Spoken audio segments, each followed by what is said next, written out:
ఆ vote bank size 65 లక్షలు. వాళ్ళు అడుగుతున్నది డిప్యూటీ సీఎం కుర్చీ. ఏ కూటమి ఒప్పుకుంటే ఆ కూటమికి జై కొడతారట. తమిళనాడు ఎన్నికల్లో అక్కడి పార్టీలకు తెలుగు వారిచ్చిన బంపర్ ఆఫర్ ఇది. అరవగడ్డపై కేజీఎఫ్ పేరుతో వినిపిస్తున్న కొత్త సౌండ్ ఇది. ఇంతకీ ఏంటా కేజీఎఫ్, ఏమా కథ? కేజీఎఫ్ కమ్మ గ్లోబల్ ఫెడరేషన్. కమ్మవారి ఐక్యతే మేజర్ టార్గెట్. తమిళ పాలిటిక్స్ లో పక్కా స్కెచ్. డిప్యూటీ సీఎం కుర్చీ దక్కేదాకా సీరియస్ గా ఫైట్. మరో 2-3 నెలల్లో తమిళనాట అసెంబ్లీ దంగల్. ఇప్పటికీ 3 కూటముల మధ్య కిక్ బాక్సింగ్ మొదలైంది. మేనిఫెస్టోలు కూడా ప్రింట్ అయిపోయి ఏ ఒక్క ఓటు బ్యాంకును తేలిగ్గా తీసుకోకూడదన్న కమిట్మెంట్ తో ఉన్నాయి. ఇదే గ్యాప్ లో అరవ రాజకీయాలపై ఫోకస్ చేసింది కమ్మ సామాజిక వర్గం. ప్రపంచవ్యాప్తంగా 2,10,00,000 మంది కమ్మ సామాజిక వర్గానికి చెందిన వారున్నారు.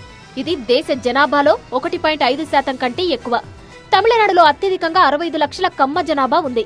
అందుకే అక్కడి రాజకీయాల్లో సత్తా చాటడానికి ఓ అడుగు ముందుకేసినట్టుంది కమ్మ సెక్టార్. ఇందులో భాగంగా ఏర్పాటైందే కేజీఎఫ్ కమ్మ గ్లోబల్ ఫెడరేషన్. ప్రపంచవ్యాప్తంగా కమ్మ నాయుళ్లు, చౌదరి వర్గాల ఐక్యతను సాధించడమే కేజీఎఫ్ లక్ష్యబట. కొన్ని రంగాల్లో మేము వెనుకబడతా ఉన్నాం. మాకు ఘనమైన చరిత్ర ఉంది. వర్తమానం పర్వాలేదు, కానీ భవిష్యత్తు అనేది ప్రశ్నార్థకరం. మా యొక్క భవిష్యత్తుని మేము బలోపేతం చేసుకోవడానికి, మన యొక్క పిల్లల భవిష్యత్తుని బాగా ఉండటానికి ఒక ఐకమత్యం, యూనిటీ, ఒక గ్లోబల్ ప్లాట్ఫామ్ అంటూ మాకు అవసరమని భావించి ఏర్పాటు చేసిన సంస్థ ఈ కమ్మ గ్లోబల్ ఫెడరేషన్, ఈ యొక్క కేజీఎఫ్.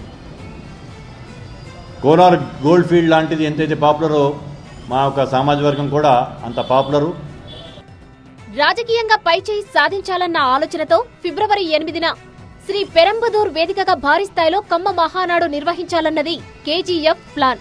గత ఏడాది హైదరాబాద్ లో వరల్డ్ కమ్మ సమ్మిట్ పేరుతో జరిగిన సభకు తెలంగాణ ముఖ్యమంత్రి ముఖ్య అతిథిగా హాజరయ్యారు. శ్రీ పెరంబదూర్ సభకు మాత్రం తమిళనాడు లీడర్లను మాత్రమే ఆహ్వానించబోతోంది కేజీఎఫ్. ఎవరు హాజరవుతారనేదే సస్పెన్స్. ఐకమత్యాన్ని చాటుకోవడానికి ఏర్పాటు చేస్తున్న సమావేశం ఈ యొక్క కమ్మ మహానాడు తమిళనాడులో శ్రీపెరంబదూర్లో, కాంచీపురం డిస్టిక్లో ఉన్న శ్రీపెరంబదూర్లో ఏర్పాటు చేసుకోవడం జరుగుతుంది. చెన్నై నగరానికి దాదాపు 40 కిలోమీటర్ల దూరంలో. దీని ముఖ్య ఉద్దేశం ఏంటంటే రాబోయే తమిళనాడు ఎలక్షన్స్లో మాకు ఎక్కువ శాతం మాకు భాగస్వామ్యం కావాలి అని చెప్పేసి చెప్తూ మా యొక్క సంఖ్యాబలాన్ని చూపించడానికి చేసే ప్రయత్నం అది. తమిళనాడు రాజకీయాల్లో కమ్మ సామాజిక వర్గానికంటూ ఒక ప్రత్యేకత ఉంది. బొల్లినేని మునుస్వామి నాయుడు, జీడీ నాయుడు, వైగో వంటి ప్రముఖులు కమ్మవారే. అందుకే కనీసం 30 మంది కమ్మ ఎమ్మెల్యేల్ని గెలిపించుకొని తమిళనాడు అసెంబ్లీలో ఉనికిని బలంగా చాటుకోవాలన్నది కేజీఎఫ్ టార్గెట్ అట. వీలైతే డిప్యూటీ సీఎం పదవిని డిమాండ్ చేసే దిశగా జరుగుతోంది కసరత్తు. సాంస్కృతికంగా, నైపుణ్యాల పరంగా, వ్యాపారం, సామాజిక బాధ్యత, ఇలా అన్ని అంశాల్లో ముందు వరుసలో ఉన్నాం. రాజకీయాల్లో మాత్రం ఎందుకు వెనకబడాలి అనేది కమ్మ గ్లోబల్ ఫెడరేషన్ లాజిక్.